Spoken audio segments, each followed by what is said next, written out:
عم رضا، انا بكلمك على فكره، على طول قاعد في القهوه ايه، في عالم تاني خالص. اه موجود بجسده بس فكره في السماء. بلاش حالة التوهان اللي احنا بنبقى فيها دي. حسسني ان احنا بنتكلم وفي فعل ورد فعل، في حديث قائم يعني. يبقى انا بتكلم فانت متضايق فرحان زعلان. بلاش التوهان ده الله يكرمك يا عم رضا، لان انت في شركه القهوه ليك تقييم. حاج رضا حاول تحضر معانا حتى لو 5 دقايق في اليوم، مش حاج رضا؟ الفتاوي.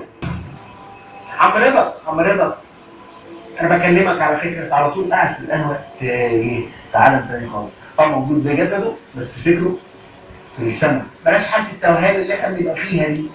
حسسني ان احنا بنتكلم وفي فعل ورد فعل، في حديث قائم يعني.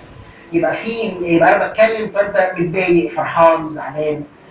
بلاش التوهان ده الله يكرمك يا عم رضا، لان انت في شركه القهوه ليك تقييم. حاج رضا حاول تحضر معانا حتى لو 5 دقايق في اليوم، مش حاج رضا؟ الفتاوي فقط بنفس التعبير الوجه، بنفس الكلمات، بنفس الطريقة، بنفس الابتسامة، خلاص.